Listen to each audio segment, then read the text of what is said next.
Our mission goes well beyond educating technologists. We're preparing society for an AI-driven future. And I often say AI belongs to everyone now. Welcome to The Global Lens, Science Diplomacy in Focus. A podcast exploring how science, technology, and strategic partnerships are shaping our world and the diplomacy that brings them together. Now, here is your host, Daniella Sussman.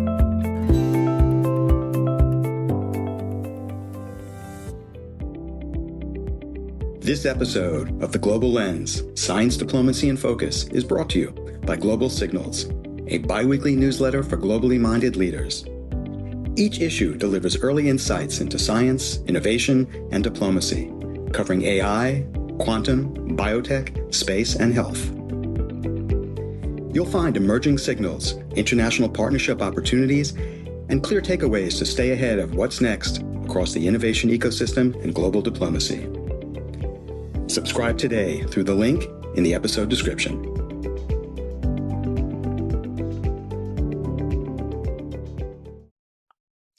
Innovation and technology are reshaping our world, with higher education and research institutions playing a pivotal role in unlocking an AI-driven future where diplomacy transfers challenges into global opportunities. Leading this charge, Dakota State University, under Dr. José-Marie Griffiths, is redefining cyber education, forging AI-ready talent, and sparking regional growth through visionary collaborations. This isn't just about labs or lectures, it's science diplomacy in action, with Dakota State uniting governments, industries, and academia to address global issues in cybersecurity, agriculture, and health through ethical AI solutions. I'm excited to welcome Dr. José-Marie Griffiths, President of Dakota State University, honored as a USA Today Woman of the Year and, among Inspired Minds, top 50 influential woman in AI. She brings a physicist insight and an information scientist expertise.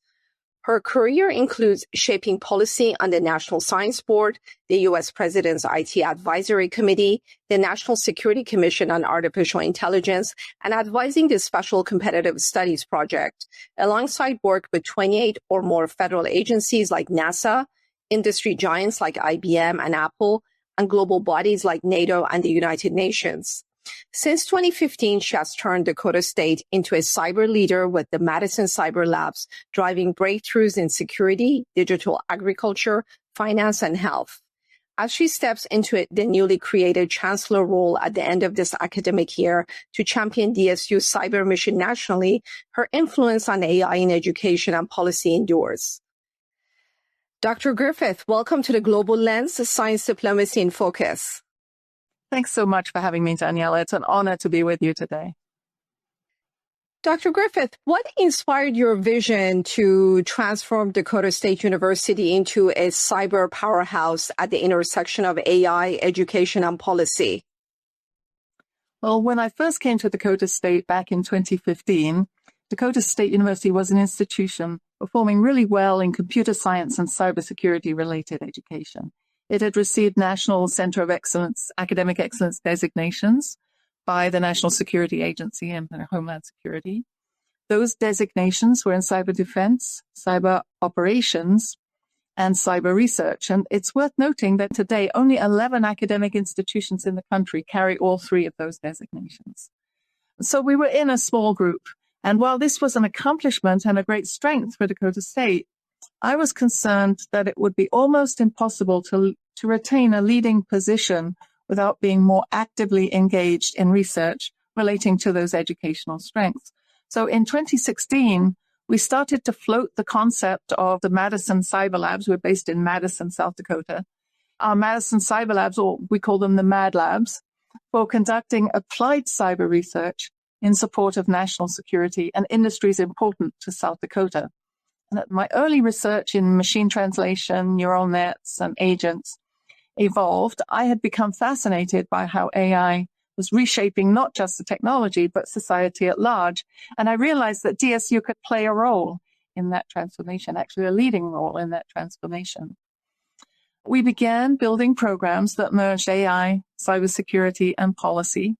very hands-on applied education that prepares our students to solve real-world problems. And our partnerships with agencies like the National Science Foundation, National Security Agency, and Department of Defense have shown how powerful it is when research translates into action. Ultimately, our mission goes well beyond educating technologists. We're preparing society for an AI-driven future. And I often say AI belongs to everyone now. And in my future role as Chancellor, I'm focused on expanding partnerships that elevate DSU's national and international impact as a true powerhouse at the intersection of AI, education, and policy. Under your leadership, Dakota State has grown into a leader in cyber education. You mentioned the cyber labs and your grand opening of the Google-supported cybersecurity clinic in June 2025 and the new cyber programs for high school students. It includes about 17 innovation hubs tackling challenges in national security, digital agriculture, and public health. What does this AI-driven shift mean for the future of higher education? Well, what we're seeing at Dakota State is really the next evolution of higher education, where AI, artificial intelligence, isn't just something we teach, but something that shapes how we learn, how we research, how we operate, and how we serve. It's not just about claiming we're AI leading, but actually demonstrating through our actions that we are AI leading. At the Mad Labs, our innovation hub, using AI to automate and accelerate applied research. So projects like our DeepSeek AI analysis and our partnerships with the South Dakota State Attorney General's Office, Small Business Administration, and Google, we've been able to provide cybersecurity services to cities, counties, small businesses, and nonprofits for years. These initiatives show how quickly ideas can move from concept to impact. We've also published research on emerging cyber risks and are working alongside Army Cyber and the National Cyber Center for Excellence to apply that research directly to national challenges. The new Google Cybersecurity Clinic is another great example. It's helping South Dakotans strengthen their cyber defenses and actually compress workforce development from years into months. And through programs like our Governor's Cyber Academy, which is a high school dual credit program, our Dakota State University Applied Research Corporation, and the Applied Research Lab, we're not just filling the talent pipeline, but we're preparing students and graduates who will enter and lead in the workforce. So over these years, we've expanded to 11 degree programs across AI and cybersecurity, including AI for cybersecurity and cybersecurity for AI, the latter often ignored and forgotten. We've partnered with IBM, Cisco, Sanford Health, Google, federal and state agencies, and AI Sweden. And our alumni, like Dr. Madhu Gautamakula, now Deputy Director at CISA, shows the extent of our reach.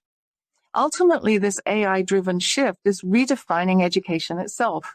It's making advanced tools accessible to every learner, fostering ethical innovation across fields like digital agriculture and health, strengthening our national security.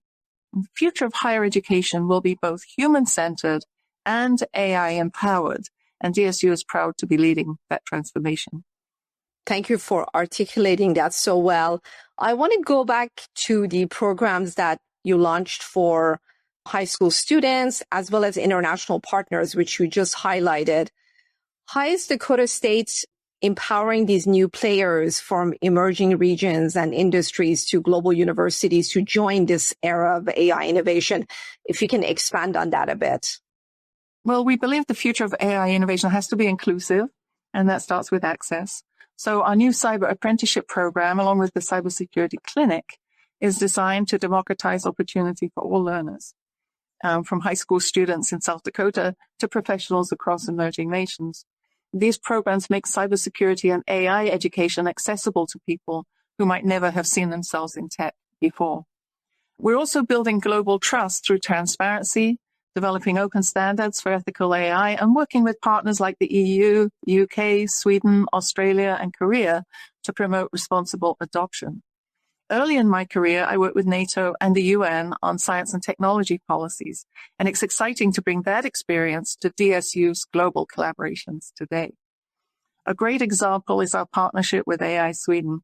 They're doing incredible work in applying AI in automotive, energy, and healthcare sectors. DSU has been able to bring both cybersecurity and AI expertise to the partnership, helping strengthening both sides of the innovation. At the Madison Cyber Labs, interdisciplinary teams from around the world are tackling these challenges together, from quantum encryption to edge computing. And through initiatives like our new Center for Quantum Information Science and Technology and our academic programs in quantum computing, we're exploring how AI, cybersecurity, and quantum technology can evolve responsibly, because AI doesn't just create technical vulnerabilities, it also introduces social ones. Ultimately, DSU's approach empowers new players, students, industries, and global universities to join this era of innovation. We're showing that ethical, secure, and inclusive education can shape a truly global future. Dr. Griffith, your work with the National Security Commission on AI and SCSP emphasizes higher education's role in catalyzing discovery. How do these partnerships between NASA, Department of Energy, drive global impact in an AI-driven science from your perspective? Partnerships like those with the National Security Agency, Department of Homeland Security, and National Security Commission on AI show how higher education can truly drive discovery. At Dakota State, many of our partners are global in nature, and our strongest impact comes from applied research that's closely connected to real-world environments and shared through international cooperation. We've always said we want our work to focus on real-world problems. So it's not that we're just driving what those problems are. People are coming to us and bringing us their problem. And when they come to us with a problem, we'll put groups of students and faculty together to start working on solutions to those problems. And then if we're successful and we drive solutions, then our idea is how do we then scale up and put those out into the marketplace in the real world. Efforts like the SCSP's AI Plus series and national discussions on AI workforce development, we're helping align education, research, and policy to advance both innovation and security. A great example is our work with Case New Holland on cybersecurity for future autonomous agricultural vehicles, where AI safety and resilience all intersect. So we have international groups of students going to one country, typically Sweden, working on problems that have been given by our industries or Swedish industries.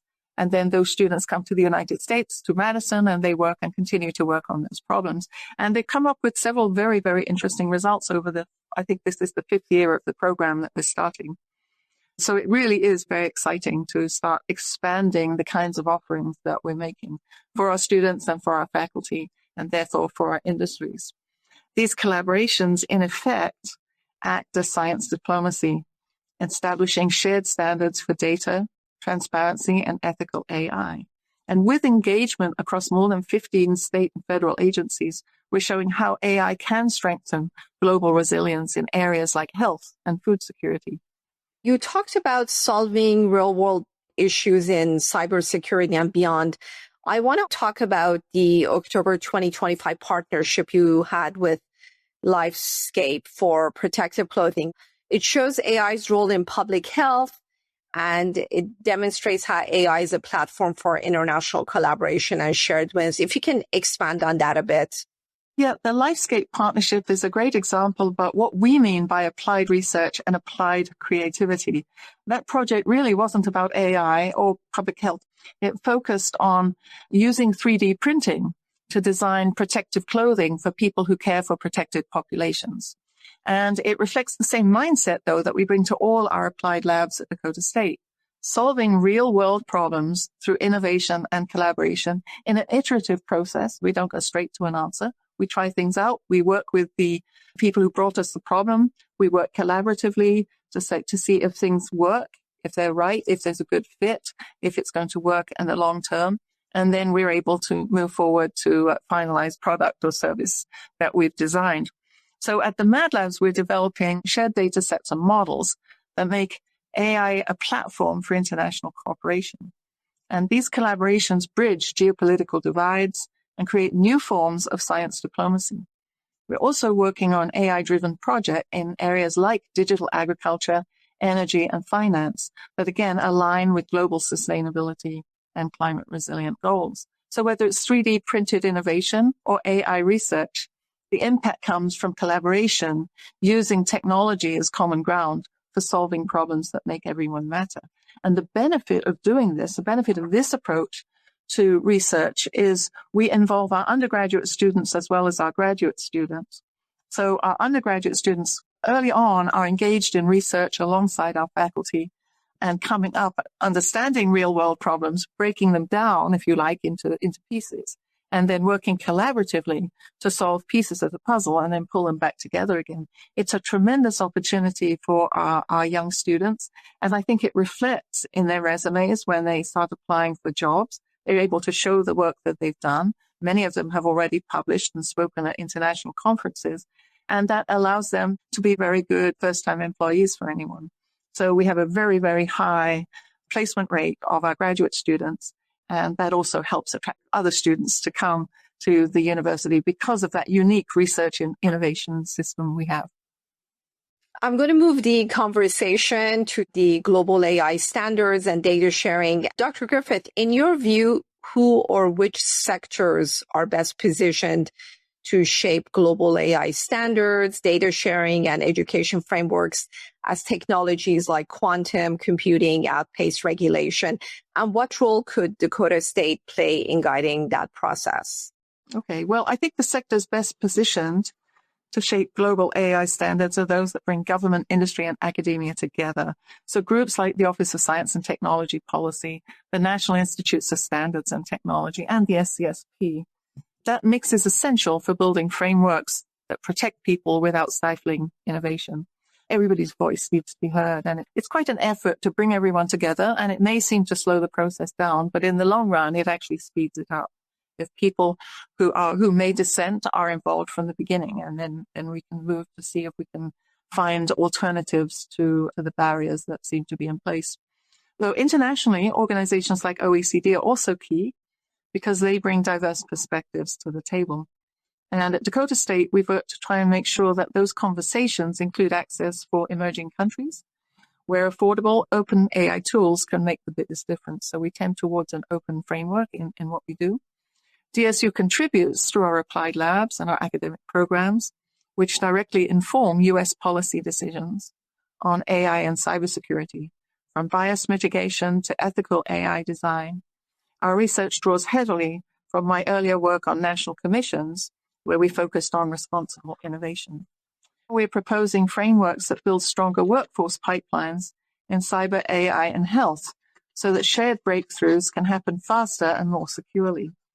And in many ways, Dakota State's role is just that, connecting research, education, and policy to guide AI's growth in a way that benefits everyone. So we're just continuing to work in these directions. We're not going to solve every problem the first time. We're doing it on a smaller scale than a much major university, but we're able to move forward in our own area of activity in the focused area where we operate to bring research, education, and policy together in a way that does ultimately have an impact. I want to bring it to the personal level. Your journey from information science to leading DSU gives a unique perspective. What can policymakers in Washington, Brussels, or emerging hubs like South Dakota learn from Dakota State's approach to building AI native education programs that drive innovation and collaboration? Policymakers can learn from Dakota State's blueprint, which integrates AI directly into curricula to build national research and development capability and capacity. By aligning early with startups and federal agencies, we assure that growth in AI education is both rapid and responsible, preparing students to tackle real-world challenges while maintaining ethical and practical standards. Our approach also demonstrates the power of science diplomacy. Hubs like our Madison Cyber Labs bring together global talent and foster collaboration across borders, showing how education can serve as soft power. Beyond educating technologists, we focus on preparing society as a whole, addressing STEM workforce gaps through both education and policy, ensuring that AI innovation benefits everyone.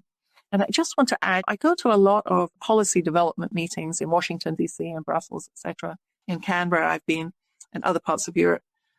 everybody focus on our need for the workforce, and that's fine. Workforce in cybersecurity, workforce in AI, workforce in quantum, you name it, we need more people. The problem is there's very little attention to ensuring that there are qualified people to teach. And so every time now I go to a workforce meeting, I agree, yes, we need more workforce, but we do need more teachers to be able to teach that new workforce. And we're going to have to think creatively about how to do that, because it's no longer just people who are graduating with PhDs that are suddenly coming into academia. We have to work more closely with industry and with people in industry to come and help teach, and also with government, particularly at the federal level. So I think all of these organizations we've talked about, federal, local, international, industry, government, etc., need to start understanding that we have a collective duty, in a way, to build workforce through also providing access to people who can teach. I want to wrap up with a few quick questions, Dr. Griffith. What's the first step for a region without AI infrastructure to build an education ecosystem for cyber innovation? I would say the first step is to start small and experiment with open AI tools, even without full infrastructure available. Because if you don't ever start, you're never going to get anywhere, and everybody else will move further away and advance more quickly. But testing these tools helps communities understand both opportunities and the vulnerabilities that come with handling data. They're laying the foundation for a resilient cyber and AI education ecosystem. What's the most common mistake you see governments make when integrating AI into higher education policy? You kind of touched on, but any additional? Yeah, I think the most common mistake is focusing solely on skills training without fostering a deeper understanding of how AI works and why it works that way. It's not just a STEM gap, it's a literacy gap. And we need to move learners from basic AI literacy to true AI fluency, so they can apply AI thoughtfully and responsibly. This is becoming even more important as we're dealing with more and more data and using predictive models and making then decisions based on the output of predictive models. So this becomes very important. If you could speak to the U.S. State Department and as well as representatives from foreign ministries around the globe, what would you recommend to them, maybe one experiment they could support in 2026 to advance international AI partnerships in education? Mm-hmm. I would say one impactful experiment would be to launch fellowships that embed educators in applied labs like Madison Cyber Labs, paired with joint workshops on ethical AI through programs like SCSP. That could be complemented by student and faculty exchanges, similar to DSU's AI Sweden program, or other internship opportunities and cross-agency collaborations, creating lasting international partnerships in AI education. What's one habit from the innovation world that policymakers and science diplomats should adopt? I've been through lots of technological changes through my career, but I would say policymakers and diplomats should adopt the habit of not waiting too long to start. Also, iterate quickly, share early, and embrace collaborative learning to drive innovation and stay ahead of emerging challenges. If you don't dip your toe in the water and step in, you're never going to be able to swim. You've really got to get going. And a lot of people are just hovering. I think now is a time where I'm beginning to see the next big wave of people embracing AI, learning about it, even recognizing that they may have to change what they've done within the next couple of years. It's going to evolve. I think recognizing that it's going to evolve, and we're going to have to continue to learn, and we're going to have to, try some things out, and maybe we have to throw them out and start again with the new evolving technologies. But that's going to be the way it's going to happen from now on. You already touched on addressing policymakers. I want to also think about innovators and higher education leadership and research institutions listening. What's one practical step they can take to ensure AI accelerates collaboration and not rivalry? I think a practical step is to focus on responsible AI design and education. See, I don't say just responsible AI use. I go back to responsible AI design, responsible AI development, responsible AI testing, responsible AI deployment, responsible AI use. I mean, it's through the whole life cycle of an application or a system where we need to ensure that we have responsibility built in from the beginning. So a practical step then was focus on this responsible AI design and education, ensuring that young people understand both the technologies and the broader societal issues that the technologies will touch. Building partnerships around open standards and shared goals, and using AI as a tool for dialogue allows education itself to serve as a universal platform for diplomacy, turning AI into a bridge for collaboration rather than a source for rivalry. We all need to learn. We all can learn from each other. There are times when we may want to be further ahead than others, but in the end, we want progress and we want people to have better lives and to live better lives. Absolutely. Before we wrap up, is there anything else you'd like to share with our audience today? I do have one thing. The real question is, are we going to let this AI technology run us? Or are we going to learn its possibilities and use it to enhance our lives and achieve innovations that we once thought impossible? AI really does reflect the nuances of human behavior. It learns from us, it mirrors our decisions, it amplifies our choices. And if we can teach and guide humans thoughtfully, we're educators, we can train AI to do the same. The responsibility and the opportunity is ours to shape in ways that truly benefit society. Dr. Griffith, thank you for joining the Global Lens, Science Diplomacy in Focus, and for showing how Dakota State is transforming higher education towards a bolder AI-ready future. Thank you for inviting me to participate and share some of my thoughts and experiences. Please know you have an open invitation to visit us in South Dakota. Thank you for listening. If you enjoyed the show, subscribe to the Global Lens on Apple Podcasts, Spotify, or YouTube, and sign up for my Global Signals brief for insights on how science, innovation, and diplomacy shape our shared future. Until next time. You've been listening to The Global Lens, Science Diplomacy in Focus. To hear more conversations at the intersection of science, policy, and international partnerships, subscribe to The Global Lens on Apple Podcasts, Spotify, YouTube, and over 30 platforms around the globe. Send us your ideas and guest suggestions to Daniella@globallenspodcast.com.